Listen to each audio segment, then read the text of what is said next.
స్వర్ణోదయదీప్తిం అఖిల భువన చైతన్య ప్రసారం.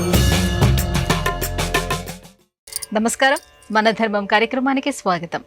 ఇవాల్టి మన ధర్మం కార్యక్రమంలో మన ధర్మ సందేహాల్ని నివృత్తి చేసేందుకు మనతో పాటు ఉన్నారు ప్రముఖ ఆధ్యాత్మికవేత్త, ధర్మశాస్త్ర నిపుణులు బ్రహ్మశ్రీ డాక్టర్ కాకునూరి సూర్యనారాయణమూర్తి గారు.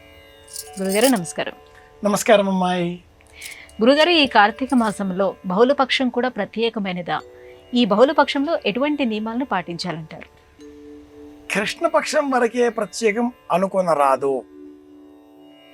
శుక్లకృష్ణే సంవత్సరస్య దక్షిణవామయో పార్శ్వయో తస్యైషా భవతి శుక్రంతే అన్యద్య తతంతే అన్యత్. కృష్ణ యజుర్వేదం యజురారణ్యకంలో శుక్లకృష్ణములు రెండు కూడా సమానమైనవే అనేటటువంటి ప్రతిపాదనను వేద ఋషులు మన ముందు ప్రస్తావన చేసి ఉన్నారు. అనంతమైనటువంటి ఈ కాలాన్ని విభజన చేసేటటువంటి క్రమంలో 9 విధాలుగా ఈ కాలాన్ని లెక్క పెట్టవచ్చును అంటుంది జ్యోతిష శాస్త్రం. అందులో ఒకటి పాడ్యమి నుంచి అమావాస్య వరకు లెక్క పెట్టే విధానం. చాంద్రమాన పద్ధతిలో ఈ గణన సంప్రదాయాన్ని తెలుగువారమైన మనమంతా అనుసరిస్తాం.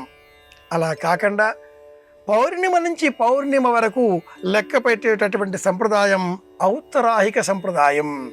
గురువు సంచారానికి అనుకూలంగా కాశీ, మధ్యప్రదేశ్, మధుర ఇలా ఉత్తర భారతదేశంలో వారంతా కూడా పౌర్ణిమ నుంచి పౌర్ణిమ వరకు లెక్క పెడతారు.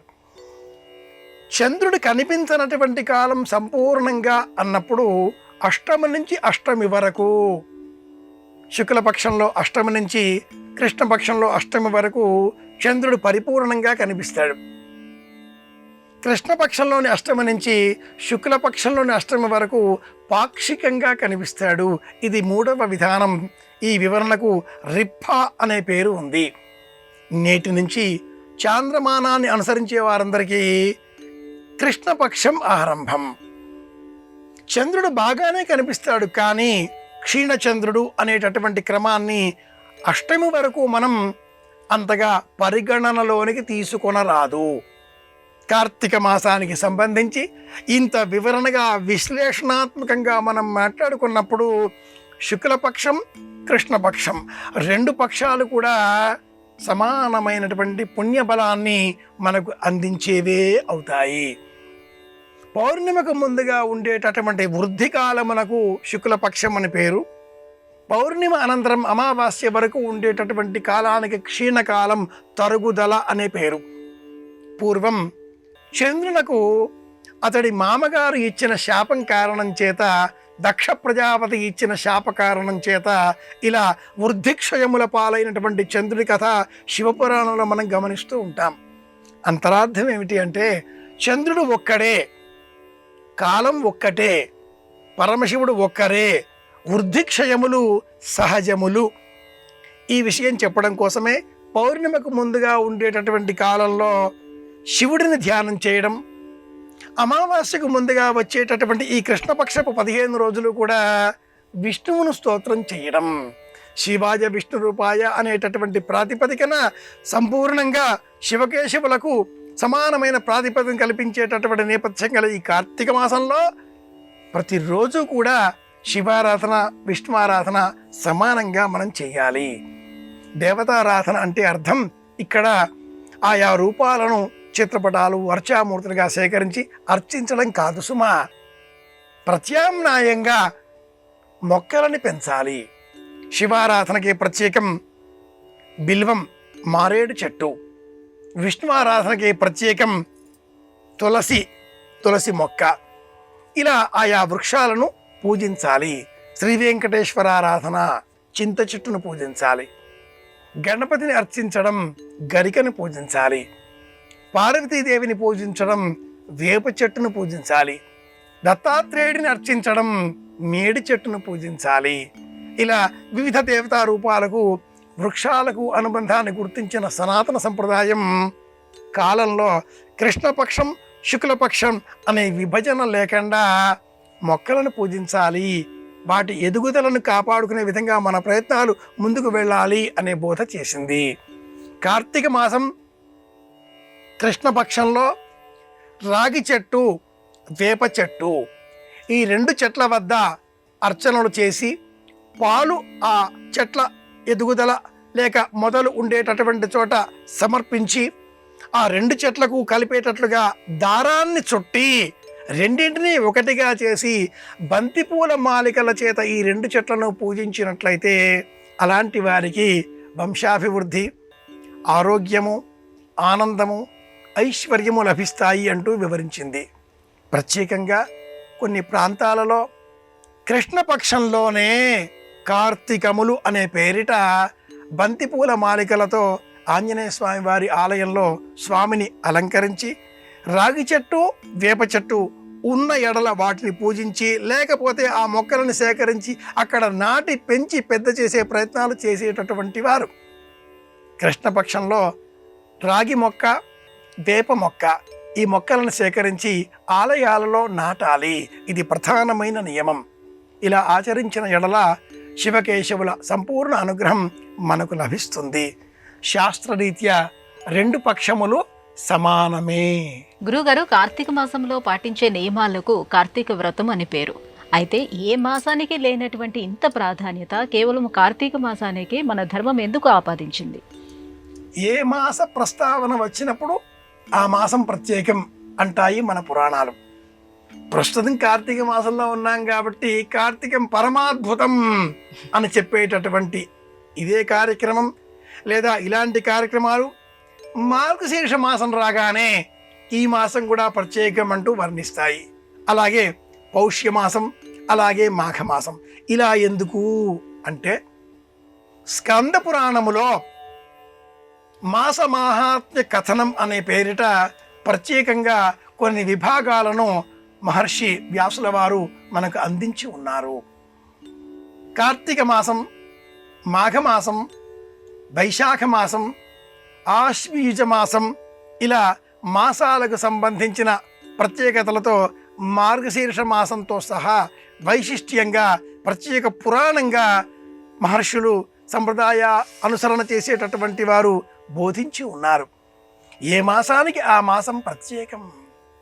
అయితే కార్తీక మాసం అనేసరికి శివకేశవులకు అభేదం పాటించేటటువంటి ఏకైక మాసం అవుతున్నది.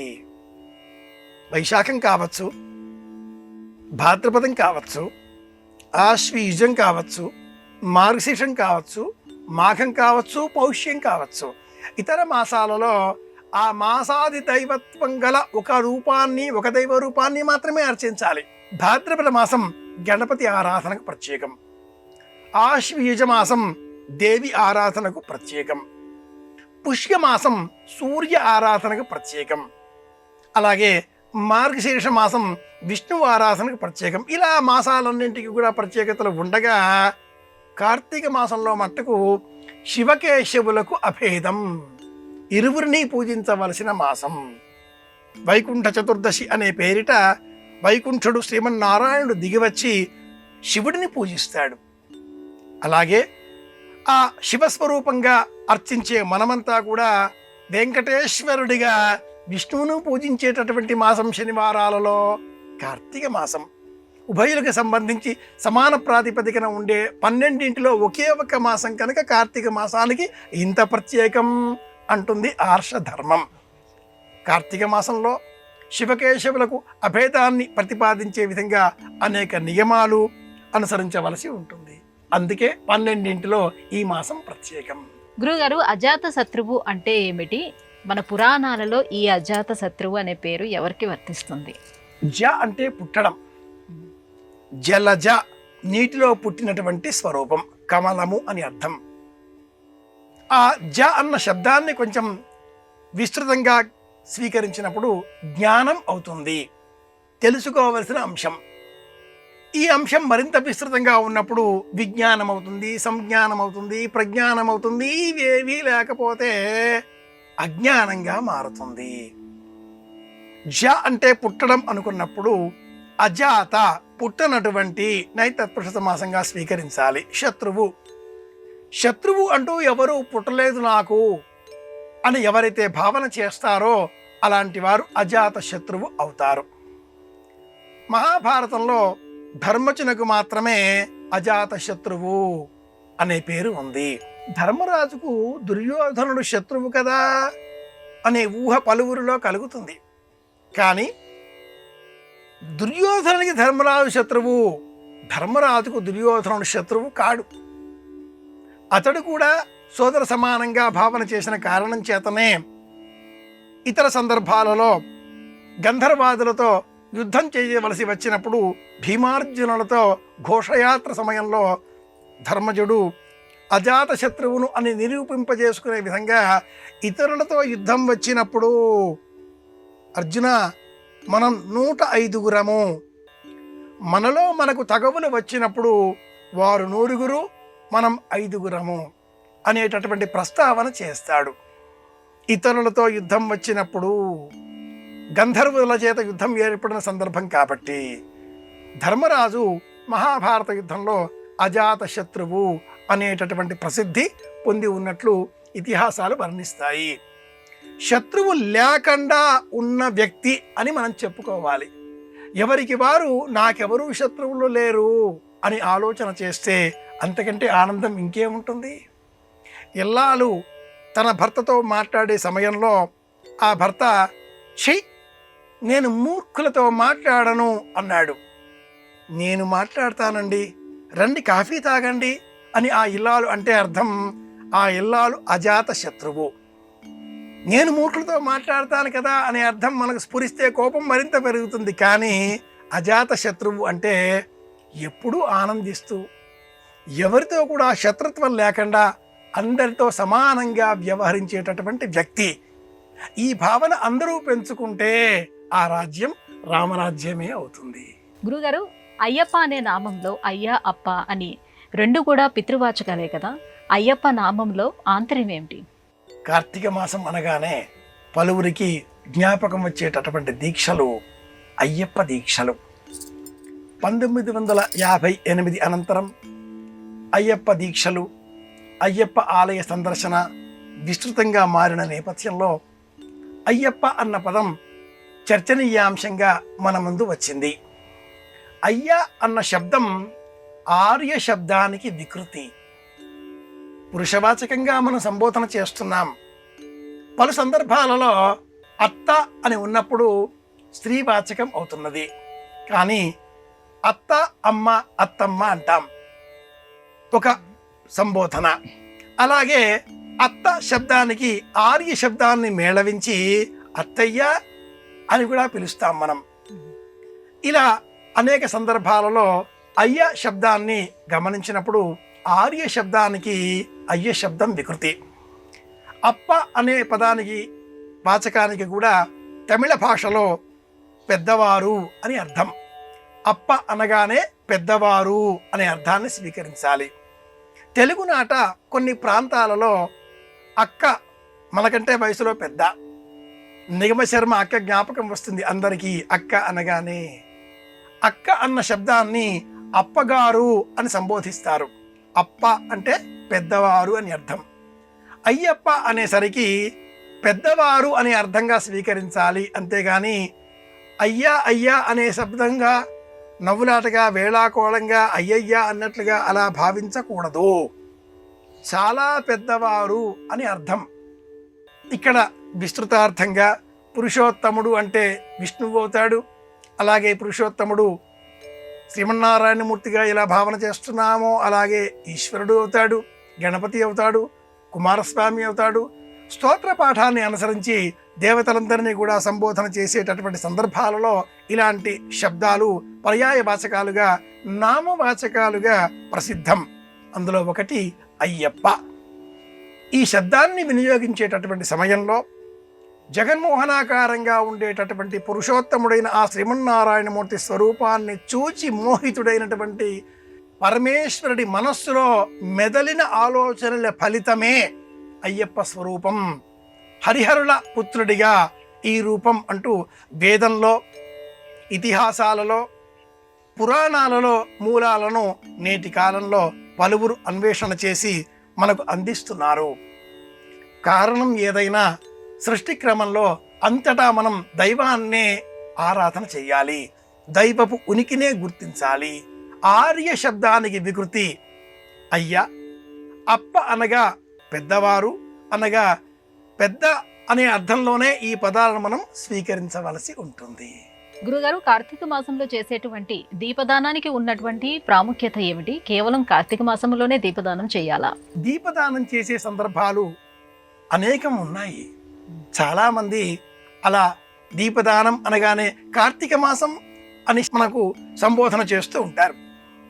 కార్తీక మాసంలో తులారాశిలో సూర్య సంచారం ఉన్న కారణం, అలాగే చంద్రభావనలు ఉన్న కారణం చేత తులాదండములో ఇరువైపులా సూర్యుడు చంద్రుడు ఉన్నట్లుగా భావన చేసి తులాదానం వలె దీపదానం చేస్తూ ఉంటారు. అలాగే ఎవరైనా పరమపదం వేంచేసినప్పుడు 13వ రోజున కూడా షోడశ మహాదానాలలో దీపదానం ఆచరిస్తూ ఉంటారు. గణపతి నవరాత్రులు, వసంత నవరాత్రులు, వారాహి నవరాత్రులు, పలు సందర్భాలలో మనసులో ఉండే సంకల్పాలు నెరవేర్చుకునే నిమిత్తమై దీపదానం చెయ్యాలి అంటుంది సాధనా ప్రపంచం. సత్సంతానం కావాలి, సౌభాగ్యం కావాలి, విదేశీ ప్రయాణాల కల సాకారం కావాలి, స్వగృహ నిర్మాణం శీఘ్రమే పూర్తి కావాలి. ఇలాంటి ప్రత్యేక సందర్భాలలో కూడా అఖండ దీపారాధన చేసి ఆ అఖండ దీపానికి ప్రత్యామ్నాయంగా మరి ఒక ప్రమిదను యథాశక్తి ఇత్తడి, రాగి, వెండి ఈ లోహాలలో సేకరించి దీపాన్ని వెలిగించి వస్త్రములు, ధాన్యములు సదక్షిణాకంగా తాంబూలములతో, ఫలములతో అన్నింటినీ కూడా అలంకరించిన పళ్ళెములో ఉంచి వెలిగించే దీపమును ఇలా దానం చేసిన ఎడల, ఎవరైనా ఇలా దానం చేస్తే వారి సంకల్పం నెరవేరుతుంది అని కూడా శాస్త్ర సంప్రదాయం. ప్రాణావసాన సందర్భాలలో, ఆసుపత్రులలో ఉండే సమయాలలో కూడా దీపదానాలు చెయ్యాలి. అరటి దూట పైన దీపం వెలిగించి నీటిలో విడిచిపెట్టినట్లయితే అనేకములైనటువంటి అపమృత్యు దోషములు తొలగిపోతాయి. కలకాలం ఆరోగ్యంగా ఆనందంగా ఉండే అవకాశాన్ని ప్రకృతి మనకు అనుగ్రహిస్తుంది. ఇలాంటి సందర్భాలలో కూడా దీపదానాలు చేస్తూ ఉంటాం. ఏ అవసరం లేకుండా, ఏ సందర్భం లేకుండా కేవలం కాల నియమానికి లోబడి దీపదానం చేసేటటువంటి కాలం మట్టుకు కార్తీక మాసమే. ఈ మాసంలోనే ఏ విధమైన సందర్భాలు లేకన్నా కూడా దీపదానాలు చేయాలి. కృత్తిక నక్షత్రం అంటేనే అగ్నిహోత్రం, వెలిగేటటువంటి జ్యోతికి ప్రతీక. షాణ్మాతురుడిగా ఉండేటటువంటి కుమారస్వామికి, అలాగే అగ్నిహోత్ర స్వరూపానికి ఈ నక్షత్రం ప్రతీక. దత్తాత్రేయుడు జన్మించిన నక్షత్రం కూడా కృత్తికా నక్షత్రమే. జీవాజ్వల్యమానంగా వెలిగేటటువంటి స్వరూపము జ్ఞానకాంతి, ఆధ్యాత్మిక వెలుగులు మనలో ఆరోగ్యాన్ని అందించే నిమిత్తమై కార్తీక మాసంలో దీపదానం చేయాలి. 4 ఉసిరికాయల పైన కొద్దిపాటుగా పెచ్చు తొలగించి నేతితో దీపాలు వెలిగించి మధ్యలో మన శక్తి కొలది ఇత్తడి, వెండి, రాగి దీపమును ప్రమితగా ఏర్పాటు చేసుకుని, శక్తి లేని ఎడల బియ్యం పిండిలో పసుపు కలిపి ప్రమితగా సిద్ధం చేసి ఆ ప్రమిదలో సైతం నేతి దీపాన్ని వెలిగించి ఇలా 5 దీపాలను ధాన్య రాశిలో పోసి దానం ఇవ్వడమే దీపదానం. ఇలా చేసినట్లయితే ఈ 5 దీపాల కారణంగా ప్రకృతిలో ఉండేటటువంటి భూమి, నీరు, వెలుగులు, ఆకాశము, తేజస్సు ఇవన్నీ కూడా మనకు ఆరోగ్యాన్ని, ఆనందాన్ని అందిస్తాయి అని ఆ శ్లోక సంచయం వివరించేటటువంటి అంశం. కనుక ఇతర సందర్భాలలో కూడా దీపదానాలు చేస్తారు. ఏ సందర్భము లేకుండా కాల నియతికి లోబడి చేసేటటువంటి దీపం కార్తీక దీపదానం. ఇది విశేషం. గురుగారు, శివుడికి ప్రీతికరమైనటువంటి నివేదనలు ఏమిటి? ఏ రోజున ఎటువంటి పదార్థాలను నివేదన చేస్తే ఉత్తమ ఫలితాలు చేకూరుతాయి? విష్ణు పురాణం, శివపురాణం వీటిని మనం పరిశీలించినట్లయితే శివునకు ఏ విధమైన నైవేద్యాలు లేవు. శివుడు నిరాహారుడు, నిరంజనుడు, నిర్వికల్పుడు, అన్నింటికంటే కూడా అతీతంగా, ద్వంద్వాతీతంగా ఉన్నటువంటి మహాదేవుడు కనుక ఏ విధమైన నైవేద్యాలు శివ సంబంధితములైనవి లేవు. పూర్వం ఋషులంతా సత్రయాగం చేస్తూ బ్రహ్మ, విష్ణువు, మహేశ్వరుడు ఈ ముగ్గురిలో ఎవరు శ్రేష్ఠులు అని నిర్ణయించే నిమిత్తమే భృగు మహర్షిని తమకు ప్రతీకగా ఆయా లోకాలకు పంపగా భృగు మహర్షి బ్రహ్మలోకానికి వచ్చి నిర్లక్ష్యంగా ఉన్న బ్రహ్మదేవుడికి ఆలయాలు లేకుండుగాక, తనను లెక్క పెట్టకుండా గుర్తించకుండా తాండవలాస్యం చేస్తున్న పరమేశ్వరునకు నివేదనలు లేకుండుగాక అని పలుకుతూ వైకుంఠానికి వచ్చిన వృత్తాంతం, తదుపరి వెంకటేశ్వర స్వామి వారి ఆవిర్భావం, ఇదంతా కూడా మనం పురాణాలలో గ్రహించవచ్చు. ఈ నేపథ్యంలో భృగు మహర్షి శాప కారణంగా పరమేశ్వరునకు ఏ నివేదనలు లేవు అంటుంది ఈ ధర్మశాస్త్ర విజ్ఞానం. అందుకే శివ సంబంధం అనగానే ఉపవాసం అనే జ్ఞాపకం వస్తుంది ఎవరికైనా కూడా. అయినా ఏదైనా స్వీకరించాలి అనే ఆలోచనలతో అపక్వ ఆహారములు, పళ్ళు, తేనె, కొబ్బరి బక్కలు, వీటిని నివేదనలుగా సమర్పిస్తున్నారు, స్వీకరిస్తున్నారు. వడ్డించిన పదార్థములు శివారాధనలో ఉపయుక్తములు కావు. ఇది గమనించే అంశం.